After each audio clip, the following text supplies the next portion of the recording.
Hello, everyone. I'd like to welcome you to the 2023 National Academy of Medicine's Health Longevity Innovator Summit. My name is Ian Johnston, and I'll be your moderator for this upcoming panel on how to secure project funding. For a bit of background on me, I have a background in biomedical engineering with a focus in microfluidics. I also have my PhD in cardiovascular and hematologic pharmacology from UPenn. During that time, I got to spend a bit of time at the tech transfer office, getting to work with founders transitioning out of the academic setting. So some probably very similar to you on the call today. And then I came to Boston and spent 2 years in the life science consulting space before joining my current firm, The Engine.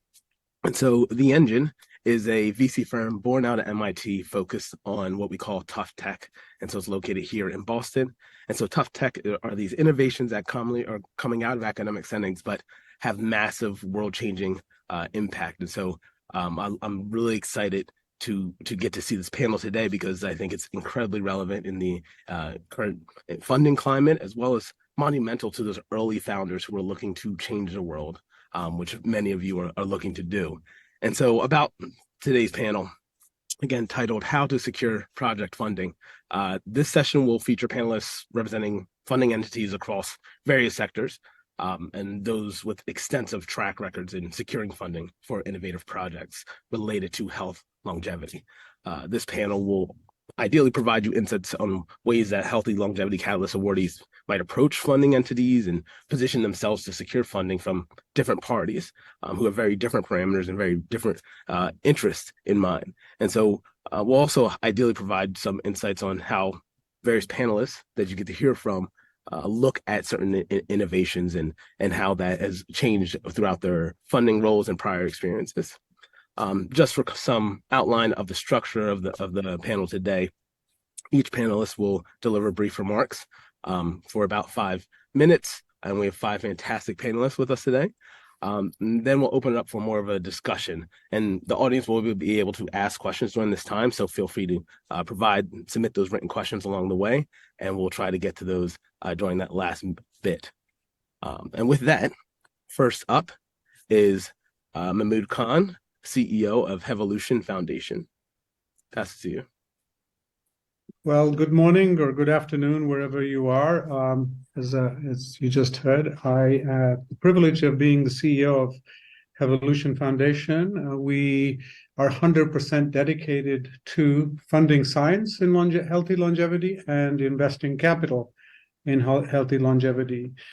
My experience in the background, I started life as an academic endocrinologist, progressed into big pharma, consumer goods, and then biotech. So I've been on the funding side of various spaces as a scientist, as a corporate executive, running a corporate venture fund, and running a biotech company, raising funds, which I remain as chairman, and now running a large venture capital fund and a funding source in this space. So I hope as we get into these discussions, I can give you a broad perspective. A little bit about Hevolution. Even our venture capital is within the nonprofit space. We are on track to close this year in non-dilutive capital with commitments of over $200 million. So we're one of the larger organizations that is funding both the science as well as venture. And the $200 million does not include our venture commitments that we will be announcing in the next few weeks. In our first 3 companies that we will be investing in, we've reviewed probably 150 companies that are in the healthy longevity space. Everything from startup all the way through to pre-IPO, which is our mandate. A few comments since I'm kicking this off in terms of quote advice and guidance to our audience. First of all, everybody's talking about this biotech winter. It's it's a challenging market that you have to navigate. Fully recognize that. It may turn around in another year or so, but I always remain optimistic. For good quality science, which is differentiated, has runway to the market, and has strong IP and the potential to build a strong management team in the future, there is still plenty of capital available, including ours, to invest in those companies. So that's the key. The second is, as you're hearing, it is key to diversify funding during this period in particular, and not just rely on traditional venture. I'll say a couple of words in a minute on that as well. If we look to where we're going, the first piece of advice I'd give you as somebody listening to these pitches is refine your value proposition. Make it crystal clear how your approach is especially targeting the root causes of aging mechanisms. And there are a lot of companies who are running out of capital. They're trying to pivot from their past application to now being a longevity company or trying to understand neuroscience. That's possible. And if that's the case, and you're going from cancer, now using senescence targets, moving over to aging, let's be very clear what that runway looks like, because on the investor side, we can recognize it pretty clearly that this is just a repackage. Don't try that. It doesn't work. It just generally tends to waste people's time. However, to be direct, there is still an opportunity to pivot, but be very thoughtful about it. Very clearly refine your value proposition, emphasize the key milestones you want to achieve in this next round, and consider milestone-based tranching. In terms of your value proposition, it is important not just to address the potential market, the disease indications, but I would also add up to say, why is your solution unique? How is it differentiated from the competition? Now, you can't answer that question without a full understanding of the competitive landscape. Why is your solution unique? And offering that in-depth understanding will really go a long way to helping the audience, whoever they might be, to say, hey, this is worth going after. The next piece I would say is focus. Don't try and do too many things. I've been a CEO of a biotech startup that tried to do 9 different things as a startup. My first job was to lay off half the people and refocus the company and extend the runway. We want to see that sort of discipline. And so you're coming at it at this very early stage. The more focused you are, the easier that conversation will generally go. There's lots of things you might be able to do, but made it get clear for the majority of the discussion, what is it that you are going to do immediately in the near future that's going to add value to the investor, and more importantly for us, move the field forward. Fishing expeditions don't help. What does your preclinical data package look like already? Do you have some data, or is this really, are you looking for proof of concept? If it's proof of concept, then how's that going to move this forward? Well, how are you thinking about IP? Not only is this differentiated, can you get a patent, but have you started to think about how you're going to defend that patent? And talking to the right people in your institution around patentability and defensibility becomes very important. The last comment, so I can hand over to other people, is going to be around the disease indication. Why did you pick the disease indication that you've selected? Aging is not an indication. However, aging-related mechanisms may allow you to come to market based on a disease indication. And for our perspective at Evolution specifically, we want to understand, is your mechanism addressing the aging process, and therefore its expression in terms of marketability is going to be through a disease. Very different than coming after aging as an indication. There's a lot of other that we can touch on, and I will leave you with the comment, you obviously are a world-class team. You're already here in this round. That's great. You're going to tailor your pitch to be specific. I've laid out some guidelines and some thoughts. You need a clear R&D plan, which is what you're going to use the funding for. That's taken somewhat for granted. It'd be good to have a Gantt chart that shows you all the different work streams and the resources allocated to each work stream and the timeline. All 3 dimensions go a long way to helping us understand that you've really thought this through as a project that's going to lead to value creation as opposed to a scientific exercise that may lead to a great publication. The 2 can be simultaneous, the 2 can overlap, but they're not exactly the same thing. And finally, start thinking about a structured data room. A data room is not a compilation of publications and reprints and a few graphs, but really start so that if that, hopefully, it progresses to the stage that we want to look at the data, help us navigate through it, make it a lot easier. That also tells us how well you're organized. So just some initial broad thoughts, both as a scientist, an executive, and now as an investor. But I thought I'd kick off the session and get things going, and I'm sure there's going to be a lot of great, valuable comments from my colleagues on this call. Hand over back to you, Ian. Thank you so much, Dr. Khan. That is just fantastic outline of ways to think through this funding environment and really getting the head start. Up next, Li Lang, Senior Director at Temasek Foundation. Thank you. Good morning or good evening, depending on where you are. This is Li Lang from Temasek Foundation. Temasek Foundation is a philanthropic organization from Temasek International Investment Company in Singapore. So for us at Temasek Foundation, we are pure grant maker. So when we say grant maker, we are non-dilutive. We don't take any equity. We don't take any returns from the project that we support. We look for sustainable. We look at solutions. I think Dr. Khan mentioned very good points, many very good points. It has to be unique. It has to be, in a way, competitive to the competitors in the world, not just your own market itself. So look at disruptive solutions at a certain level of maturity, and we match these solutions with our healthcare clusters in Singapore. So what we are trying to show is the proof of value such that they show clinical outcomes, successful clinical outcomes, and how the project can be sustainable, can be financially viable. And also look at how the project could reach regulatory approval, or if necessarily, enjoy subvention by the local government here. So for us, any project that is invested by us or supported by us, if successful, we could potentially help them to reach out to the market beyond Singapore, especially in Southeast Asia, and also help them to find investors in this part of the world to help them scale up. So what are the topics of interest to Temasek Foundation? There are a few of them, like preventive health, maternity and child, pandemic X innovation, as well as any solutions in terms of helping aging population, because this is one of the biggest challenges that we are facing in Singapore. So I will pause here, happy to take any questions subsequently. Great. Thank you so much, Li Lang. Love the outline and the mission you have set out there. Next up, James Houston, Associate from Primetime Partners.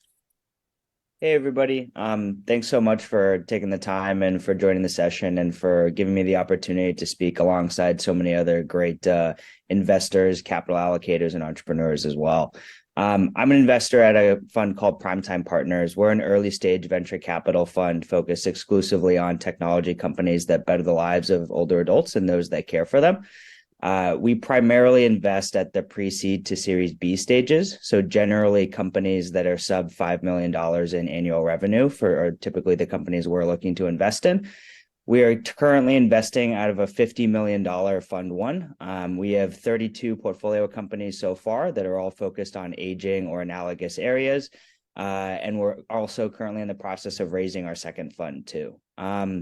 We're very flexible when it comes to leading or co-leading rounds. We have no sharp elbows and are happy to set terms, also happy to follow on as well. But we're really there to be a partner around the table. So our founding partners are Alan Patrikov and Abby Levy. Prior to founding Primetime, Alan co-founded Apex Partners and Greycroft, which are two of the most successful venture funds of all time. And he's also 88 years old himself and was the oldest finisher of the New York City Marathon last year. So he's really out there living the life that we're trying to empower everybody else to live as well. And then Abby is truly an entrepreneurial genius. She founded Thrive Global with Ariana Huffington, and that was after decades as an executive at Oxo, SoulCycle, McKinsey, places like that. But they really got into this at the end of the day for a mission and for a reason, right? And that mission was to make it so that others didn't have to go through the same struggles they did. Alan unfortunately lost his wife after a 6-year battle with Alzheimer's and dementias. And then Abby is the true sandwich generation parent with 2 aging parents, 3 young children, and a career trying to make it all work. And so at Primetime, we're really trying to invest in technology companies that make that journey a lot easier for the vast majority of caregivers in America and worldwide that are underpaid and unrecognized for the effort that they have to put in for our society and our elders. In terms of how best to engage with us, we are primarily investing in technology companies that are focused on software or hardware. We don't do very much in the medical device or biomedical space or pharmaceutical space. We do know other people who do a lot of that and are far smarter than us, so we're always happy to make referrals to them. But if you're building in the software or services space, definitely please do not hesitate to reach out. In terms of partnership, our typical check size is about $1 to $2 million. We don't typically take board seats. And in terms of value add, it's really around commercialization. We're really good at making customer introductions and cross-pollinating across the portfolio.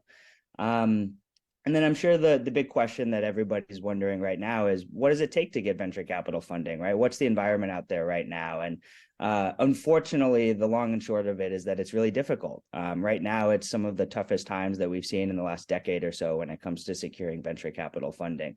And unfortunately, there's a very valid reason for that, and it's that we way overspent, way overraised, and there was too much money in the venture capital system, and so there's now, unfortunately, a bit of a pullback.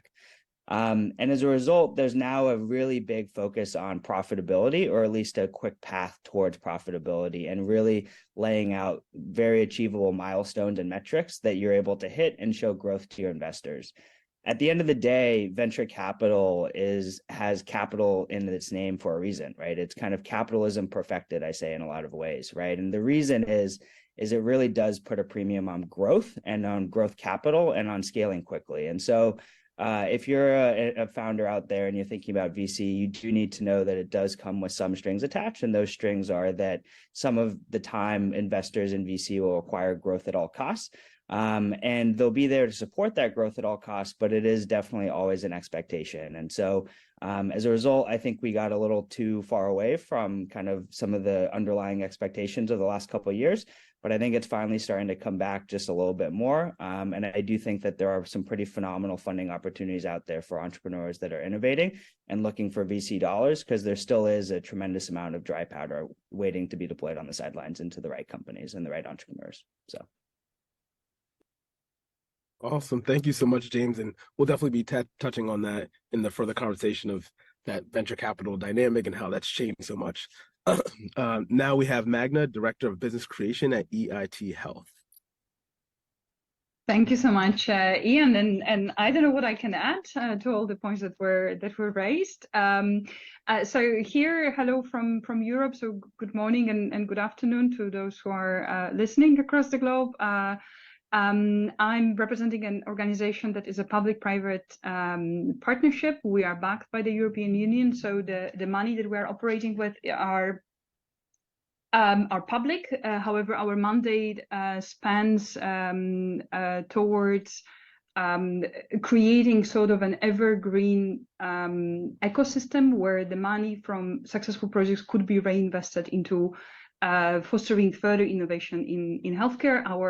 Our partnership spans from healthcare providers and payers to research, academia, and also, of course, industry. And in my line of work, essentially as in the business creation unit, we are definitely concentrating our efforts in supporting entrepreneurs, supporting wannabe entrepreneurs. So projects from starting from the proof of concept or very early stages to essentially companies raising Series B and looking for further scaling and further growing. I was thinking, actually preparing for this session, kind of what are to be very on a pragmatic and practical side of what does it take to actually translate and to secure the funding from your idea, your research project that exhibits some sort of commercial potential, and how to craft this. So I arrived to essentially three recommendations or three advices that I would give to wannabe entrepreneurs or early stage entrepreneurs. And the first one is essentially to make sure that the money that you are reaching out for are creating and building traction, and they do not serve as a distraction of your on your pathway, on your project development cycle. So we often see that, for example, industry collaboration, they seem like a really interesting opportunity to get to know how the industry works, and potentially maybe create an opportunity for a licensing, or for a merger, or for an acquisition of the company by the industry. However, sometimes they are serving the entity that is actually footing the bill, and they are not necessarily serving you as a project and where you want to take your project further. The same goes for public funding. So essentially, all and any national or pan-European public funding is serving some sort of objective, and trying to squeeze, shrink, or to stretch to cover this may actually bring more distraction than traction to your project. So be very careful and very mindful about how you are choosing and making sure that you are aligned with those funding body or the payer objectives. The second one is essentially to seek money when you don't need the money. So to have your pipeline of applications full, you can always say no, right? When you receive too many confirmed projects, you always can say no, and thank you so much for recognition. And this is the advice also that we give to the startups, right? So make sure that you look for money when you don't need them, and that you are well stacked up for your development pathway. And then the third but not least important is essentially to build and think of your equity story from the very beginning. So often we see projects, for example, a startup that has been incorporated while founders were still at the university, and then you end up with 7-year-old startup that did not create any traction. Then I'm sure that all the VC colleagues that will look at this startup that was incorporated 7 years ago and say, okay, what happened there? Why for 7 years you have not took this off the ground, right? And then it turns out that the company has been incorporated because there was an interesting startup competition, and there was actually no strategic need for the company to be incorporated yet, right? So those are the points, and us in, as I say, from the EAT Health side, we are super excited to continue collaborating with the National Academy of Medicine and supporting this great cause. So I'm looking forward to the Q&A session. Thank you. Fantastic. I love those 3 points, and seeking money when you don't need money breathes essence into everything we're working on right now. So love that. And last but not least, Dr. Ji Wang, co-founder of SciMap Medical. Hello, everyone. Thank you for the opportunity. Let me speak here. I should say I come from mainland China, but now I'm sitting in my office in New Jersey. So it seems to me I'm the only one who begs money from your gentlemen and ladies. Okay, I'm trying to get money for my company, keep the company going. So maybe my experience today here could be unique for the audience. By training, I'm a cardiologist and a pharmacologist and also physiologist. The company I'm doing named as SciMap. Since establishment of the company, we have been secured more than 150 million US dollars so far. So we are not doing too bad. You can see that. And the company is focusing in cardiology and also pulmonology, just like Dr. K mentioned, don't do too much. But however, apparently we already violated your code. The reason for that, because we are using radio frequency as our technology platform. So from this platform, we can easily develop new therapies to treat the large diseases in cardiology field and also pulmonology field as well. And meanwhile, by request of those VC firms, they said, once you do too many, they will say, okay, you do too many. Once you do only one product, they will say you are too thin. Okay, that's why we are doing as our shareholders and also potential investors favorable about. The company mainly has several pipelines. The first one is renal mapping selective innovation to treat hypertension. We already complete our pivotal trials and waiting for approval in China. Okay. The second one is new therapy to treat severe asthma. It is also transbronchial RF ablation. The third one is RF therapy to treat early stage lung cancer and small lung nodule. We just finished our first in human study in Australia and started the phase one of a pivotal trial in Mexico, try to set up more clinical sites in India, Malaysia, and perhaps Germany. Okay. So as we all talk about how should we secure the fund for our company, it's pretty fit what just Dr. K said. Okay, we need to overcome the risk of the science. We have to approve the concept, and then we have to build up the patent portfolio. Mainly you can see many companies from mainland China, they claim they have IP, but once you look at their IP, you find that they have a very thin IP. That 1, 2, or 3, they do not have a patent portfolio, which is a system to get very solid and high bar to have freedom to operate in that particular field. That's the second one. The third one, we have to prove our capability to make the prototype of our devices, because our is a medical device company.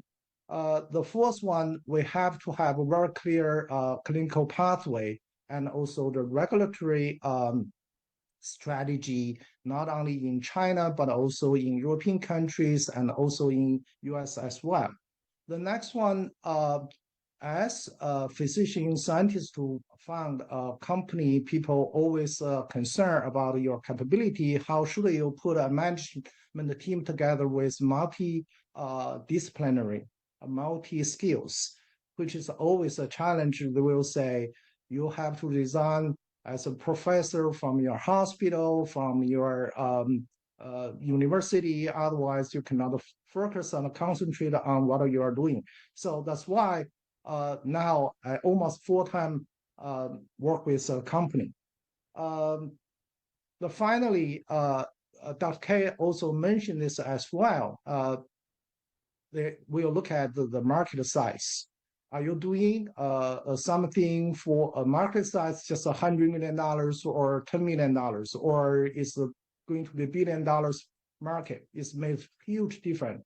By the way, I had a conversation with Temasek during COVID-19. I was quarantined in a hotel room. Apparently, the conversation did not go well because none of the meetings go well because you were in the room for 21 days.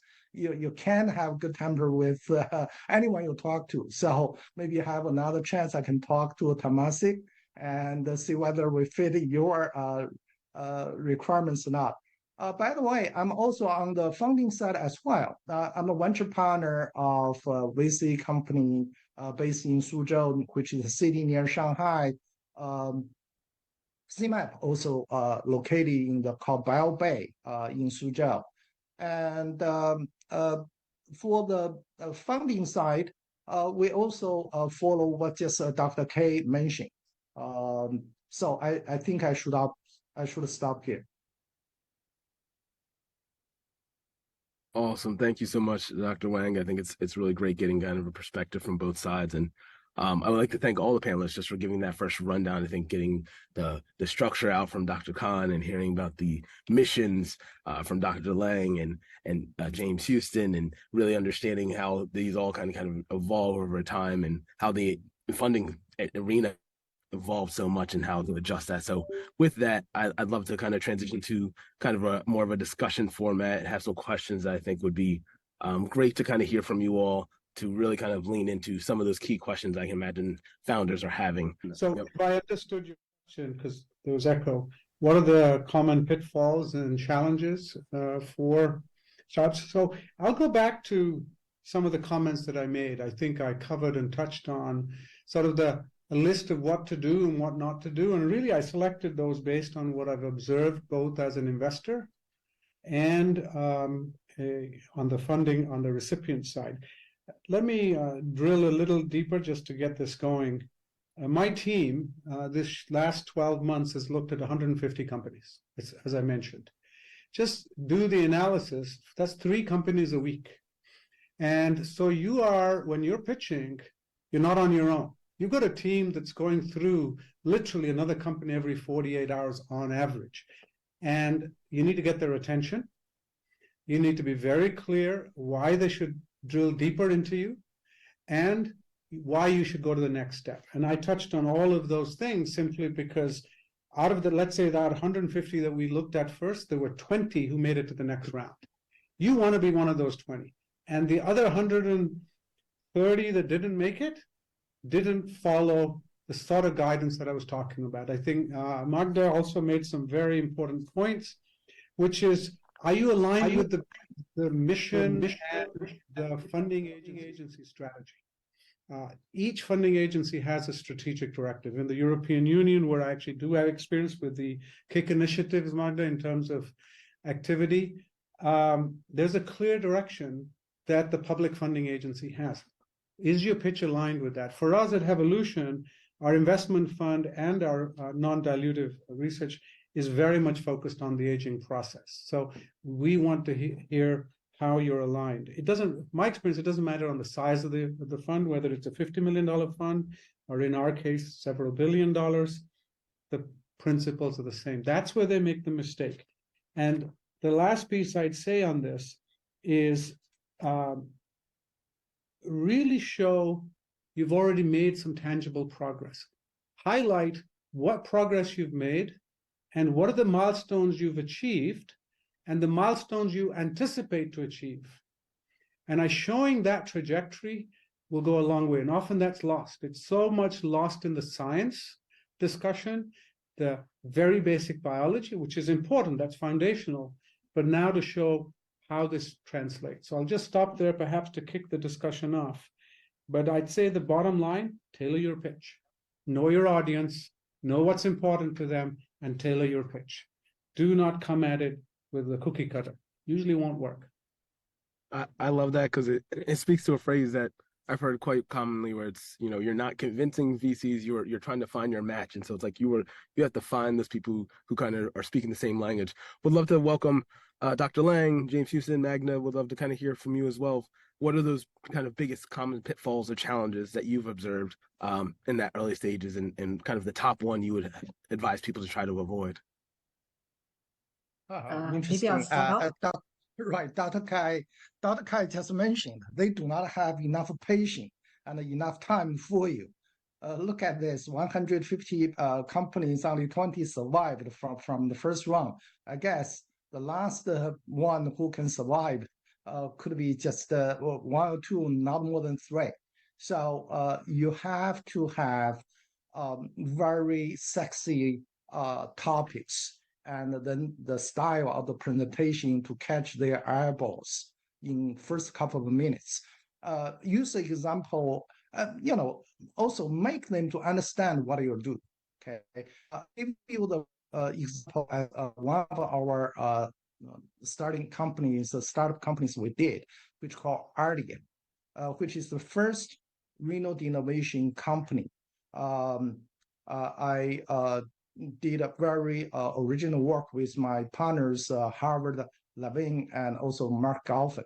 Okay, is use renal denervation to treat hypertension. However, we all the VC companies we went to, they are device companies. They understand, screws, parts. They do not understand renal denervation, which is a very unique case in the medical field. It's not treat the disease via physics, but via pharmacological pathway. Therefore, most of the VC firms did not really allow us to talk through. And during the presentation, one of the major guys said, "I'm sorry, I have to pick up a phone," and he never come back. Another one said, "Okay, I have to run to the airport," never come back. And finally, one young person sitting in the room, we said, "Thank you so much for listening to us." He said, "Does not really matter. I'm an intern here." Okay, so you can see you have to get the correct person, correct firms to really understand what you are doing, particularly once you do some revolution disruptive therapies. That's my comments. No, love that. Love that. Would love to hear Magda. I thought you were coming off mute there as well. No, thank you. I think I totally agree with Dr. Wang. Let's say we should also turn this around as rejection doesn't mean that your idea is not good. It just means that you didn't find the right match, right? So very often I hear questions from people, so how do I make them become more successful in what you do? And I said, well, if it's not, they might be applying for a program or for a support instrument that just is not right for them, right? So it's just you are not successful here because of the program, not because of your idea. So you have to be resilient and you have to keep looking for finding the right match. And I believe it's the same thing. It's about finding an ambassador. And James and Mahmoud, please comment. But as an investor, you want to come in on board, right? So you have to believe in this idea, and you don't need 100 million people to believe in an idea. You need one person who will say, "I'm on board, and I'm going to make it happen with you."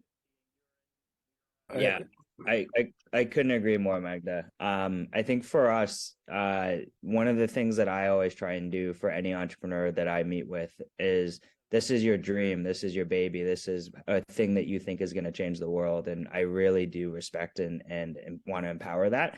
And so, to the point of not every investor is going to be, or not every investment is going to be the right fit for us. For our 32 portfolio companies, we've looked at over 3,000 companies, right? So it's a very, very high bar to clear and a very low selection rate.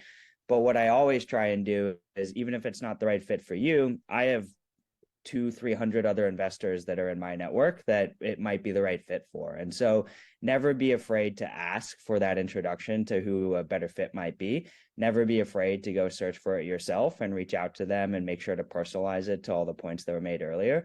But I think the number one thing I see founders make a mistake in is giving up too early, right? The person who will be out there to champion your idea, as long as it's a good idea, which it is if you're championing it, they're out there. You just got to put in the work to go find them. And there are people out there like us on this panel who will be there to help you find it too, even if we're not the right fit to do so.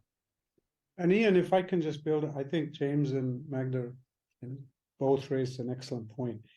You might get rejected this time. Maintain the relationship. Things change on both sides. You might get new data. Things might progress. Go back. There's nothing wrong with that. We've had several resubmissions that second or third time round actually progressed to a different level. And this also applies to non-dilutive capital.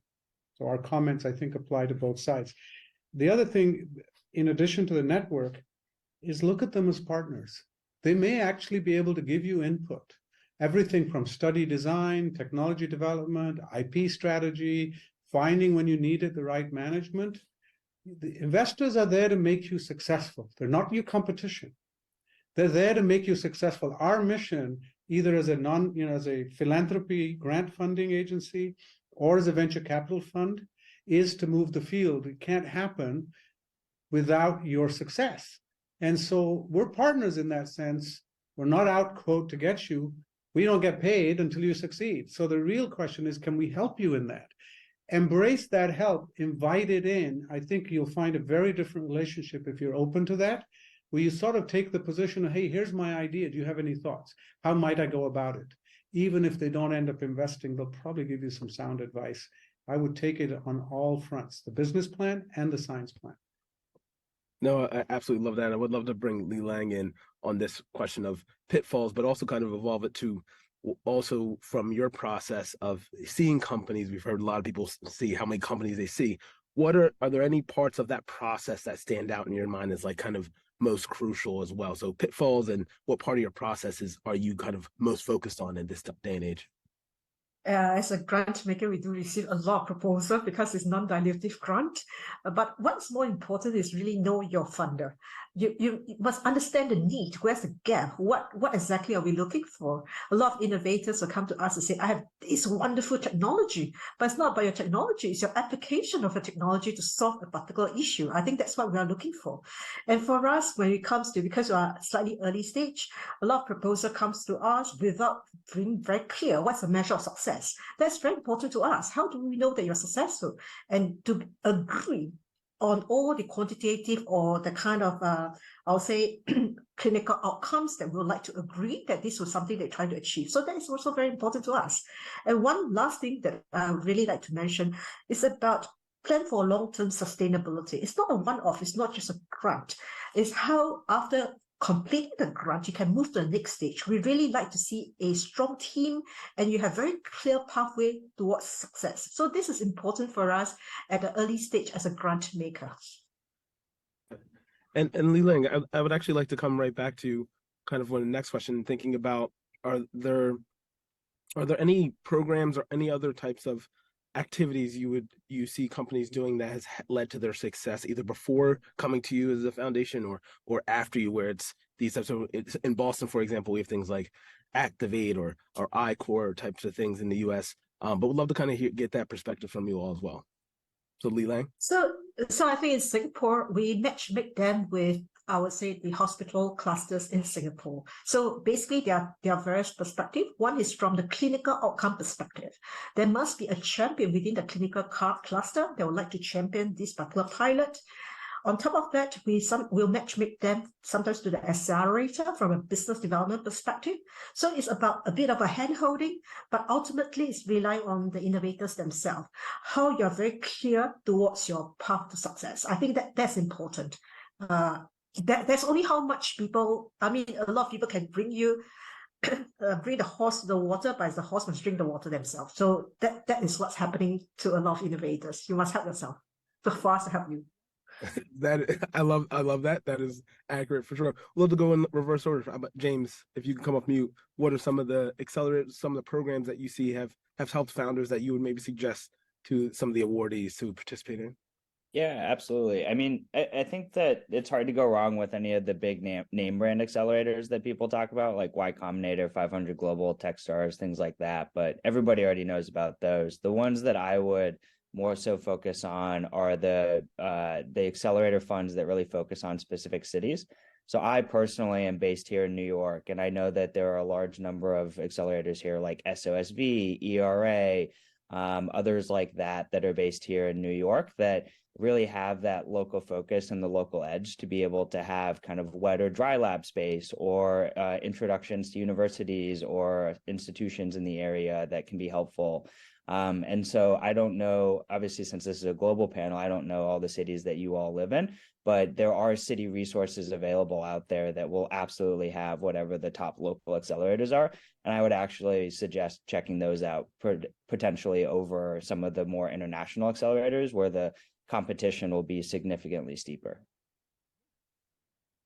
No, I love that. I love the focusing on local and just also checking through your universities, institutions that may be around. That's a great suggestion. We'd love to take it to Magna. Any programs that you're aware of, particularly in your area, but also if there's any, last biggest advice you would give to the awardees, what would that be?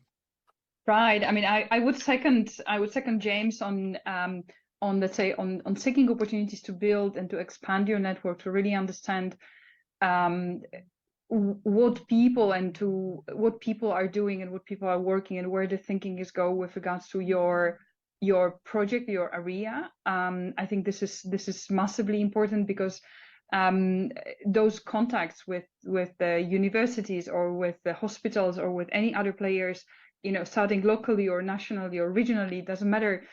They do bring credibility if you can actually showcase that there are the people who are supporting your idea.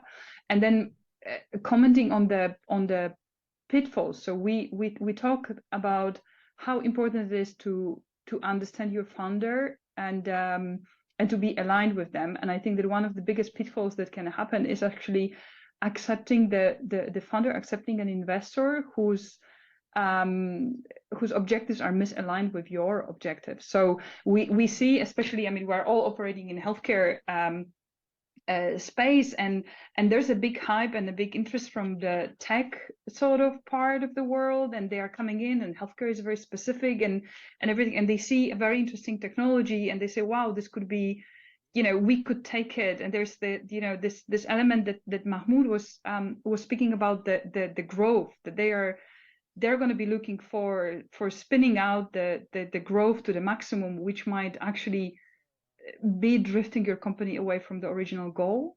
So bringing in investors is really bringing in partners along the journey, and you need to make sure that you are there for long term and not just for a one-off, as Lilang said. No, I love that. Dr. Wang, would love to come to you. Just one last line, because you've kind of lived on both sides of the table, funder and startup. What's your number one advice for founders kind of coming out in this time period? For founders, okay. First of all, I think you need to find a different VCs to fit different stages of the company. For instance, VC firms like Sequoia, SoftBank, they have a very high tolerance to take risk. So they are willing to fund the early stage companies. That's what we did for CMAP. So we got our early stage funding from Sequoia and SoftBank.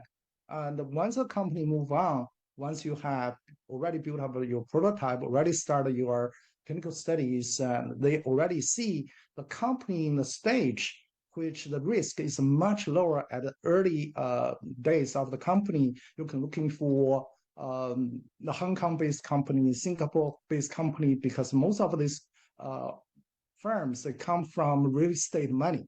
So they are not willing to take a high risk. That's why we got funding from Primary Avara and also VMS from Hong Kong. So you have to look into yourself, and at a different stage, you need to looking for the different VC firms that they have different tastes for different risk. That's very critical.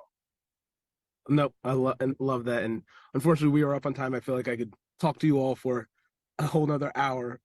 Appreciate you all joining us today. All of you have been fantastic. I hope all those have listened have taken away some of the great insights and outlines. From here, we'll be transitioning to a 5-minute break.